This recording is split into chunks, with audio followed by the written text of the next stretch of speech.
وَلَقَدْ يَسَّرْنَا الْقُرْآنَ لِلذِّكْرِ فَهَلْ مِن مُّدَّكِرٍ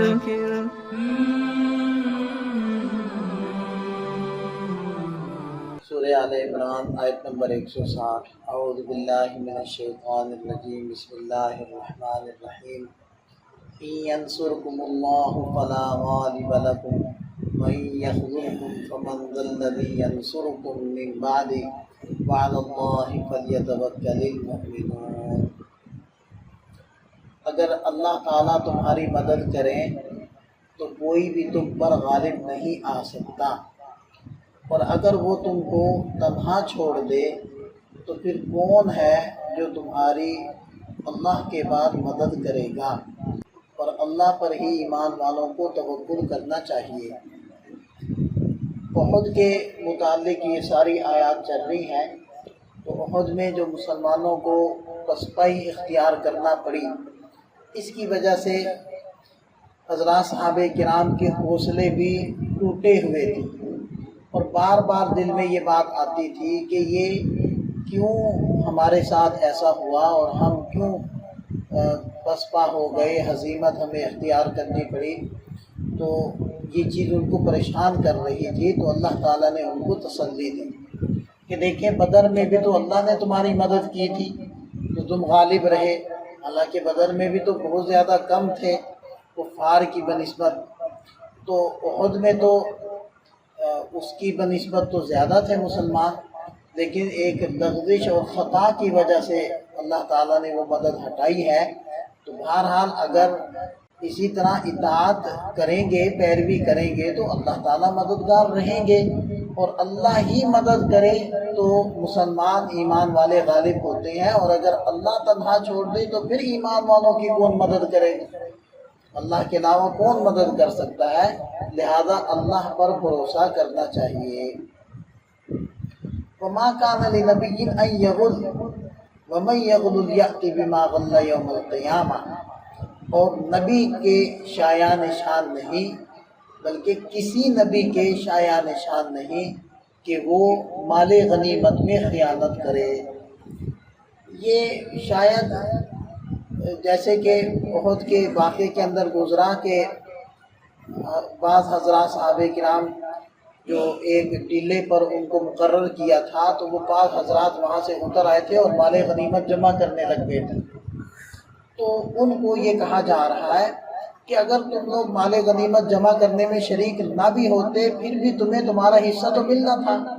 ہر ایک کو اس کا حصہ ملنا تھا، سوار کو دگنا ملتا تھا اور اس کے مقابلے میں جو پیدل ہوتا تھا اس کو آدھا سوار کی بنسبت ملتا تھا، تو وہ حصہ تو ملنا ہی ملنا تھا۔ اور نبی کے یہ شایع نشان نہیں کہ وہ مال غنیمت میں خیانت کر لے، کہ کسی کو کم کرے کسی کو زیادہ دے، ایسا تو نہیں ہوگا، ہر ایک کو اس کے حصے کے بقدر ملنا تھا۔ تو لہذا آپ لوگوں کو وہ حکم پورا کرنا چاہیے تھا، اور جنگ کے ختم تک اس جگہ کو نہیں چھوڑنا چاہیے تھا۔ اور بھی اس کی تفسیریں کی گئی ہیں، لیکن زیادہ مجھے یہی بہتر لگی ہے۔ وَمَن يَغْلُلْ يَأْتِ بِمَا غَلَّ يَوْمَ الْقِيَامَةِ، اور جو مال غنیمت میں خیانت کرے گا قیامت کے دن وہ اس کو لے کر آئے گا۔ حدیث پاک کے اندر آتا ہے کہ ایک مرتبہ مال غنیمت سے ایک صاحب نے کچھ اون وہ اپنے لیے نکال لی، بعد میں احساس ہوا تو وہ اون لے کر نبی پاک صلی اللہ علیہ وسلم کی خدمت میں حاضر ہوئے، تو آپ علیہ السلام نے اگرچہ رحمت للعالمین ہے لیکن غصے ہو کر ارشاد فرمایا یہ واپس لے جاؤ۔ اب میں کیسے ان تمام لوگوں کو جمع کروں، اکٹھا کروں، اور دوبارہ سے سارا مال غنیمت اکٹھا کر کے اس کو اس میں شامل کر کے پھر سے تقسیم کروں؟ یہ اب کیسے ہو سکتا ہے؟ لہذا اب لے جاؤ اور قیامت کے دن یہ لے کر آؤ۔ اور آپ ایک اور حدیث پاک میں آتا ہے کہ دھیان سے سن لو، کہیں ایسا نہ ہو کہ تم میں سے کوئی شخص آئے اور اس کی گردن پر اونٹ ہو، یعنی اس نے مال غنیمت سے اونٹ چرایا ہو اور کل قیامت کے دن وہ اونٹ اس کی گردن پر سوار ہو اور وہ میدان محشر میں کہہ رہا ہو یہ میں نے مال غنیمت سے چرایا تھا، یہ میں نے مال غنیمت سے چرایا تھا، اور پھر آپ علیہ السلام نے فرمایا اس دن کی امید نہ رکھنا کہ میں اس کے لیے سفارش کروں گا، میں اس کے لیے ہرگز سفارش نہیں کروں گا۔ تو بعض روایات میں آتا ہے کہ میدان محشر کی جو رسوائی ہوگی، اولین آخرین وہاں جمع ہوں گے، وہاں کی رسوائی اتنی سخت ہوگی کہ انسان کہے گا کہ مجھے جہنم میں پھینک دیا جائے لیکن اس رسوائی سے بچا دیا، اتنی خطرناک ہے۔ تو مال غنیمت سے چرانا اتنا بڑا گناہ کیوں ہے؟ پہلی بات تو یہ ہے کہ وہ ایک اجتماعی مال ہوتا ہے، وہ کسی فرد واحد کا نہیں ہوتا۔ اگر اس سے چوری کر لی جائے گی تو کس کس سے معافی مانگیں گے؟ اگر فرد واحد کا قرض دینا ہے یا اس کا مال کسی طریقے سے دبا لیا، چرا لیا، ہضم کر لیا، تو بعد میں اس کو ادائیگی بھی آپ کر سکتے ہیں، اس سے معافی بھی مانگ سکتے ہیں، 100 صورتیں ہیں۔ لیکن جو اجتماعی مال ہوتا ہے تو معلوم نہیں کس کس کا اس میں حصہ تھا، تو کس کس سے معافی مانگیں گے اور کیسے معافی مانگیں گے؟ اس کی تلافی کی کوئی شکل بظاہر نہیں۔ اور یہی حکم ہے بیت المال کا، یہی حکم ہے قومی خزانے کا کہ قومی خزانے سے، بیت المال سے وہ مال لے لینا، خیانت کر لینا، کرپشن کر لینا، کسی بھی ہیلے بہانے سے مال ہتھیا لینا اور ہضم کر لینا، یہ اسی طرح خطرناک ہے جیسے کہ مال غنیمت سے لینا خطرناک ہے۔ یہ اگر ان کرپٹ لوگوں کو پتہ چل جائے کہ یہ کتنی بڑی مصیبت ہم لوگ اپنے لیے اکٹھی کر رہے ہیں اور کتنے بڑے بڑے کھڈے جہنم کے اپنے لیے کھود رہے ہیں، تو وہ ان چیزوں سے باز آ جائے۔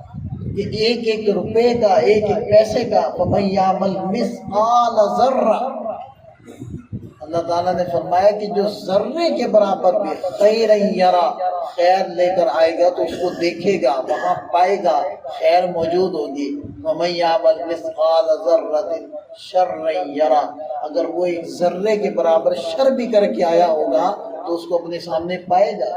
وہ شر اس کے سامنے موجود ہوگا۔ دیکھیں حدیث میں یہ آتا ہے کہ کل قیامت کے دن نماز کا جب حساب ہوگا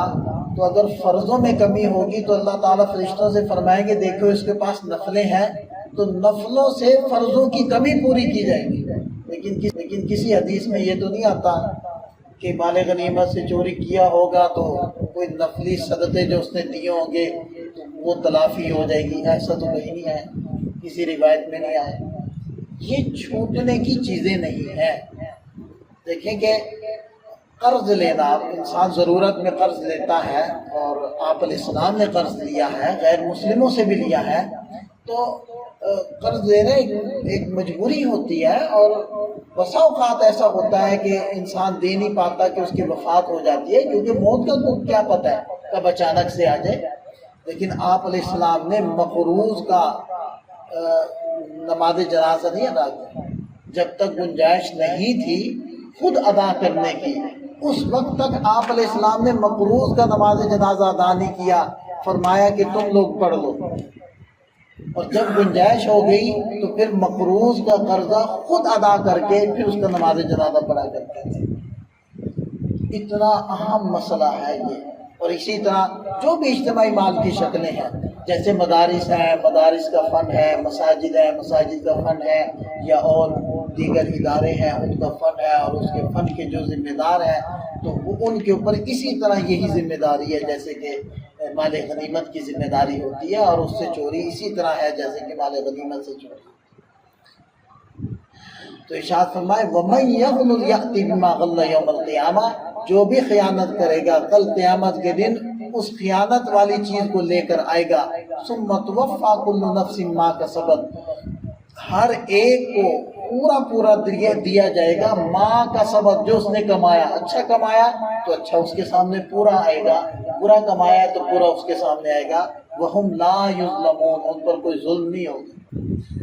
افمن اتبع رضوان اللہ، بھلا وہ شخص جو اللہ کی رضا جوئی کی اتباع کر رہا ہے اس شخص کی طرح ہو سکتا ہے؟ کمن باء بسخط من اللہ، جو اللہ کے غصے کو لے کر لوٹا، ومأواہ جہنم، اور اس کا ٹھکانہ جہنم ہے، وبئس المصیر، اور کیا ہی برا ٹھکانہ ہے، ہم درجات عند اللہ، ان لوگوں کے بھی اللہ کے نزدیک درجات ہوں گے، یعنی جہنم کے بھی درجات جیسے جنت کے درجات ہیں۔ واللہ بصیر بما یعملون، جو کچھ یہ کر رہی ہیں اللہ تعالیٰ ان کو خوب اچھے طریقے سے دیکھتا ہے۔ اللہ تعالیٰ ہمیں سمجھ عطا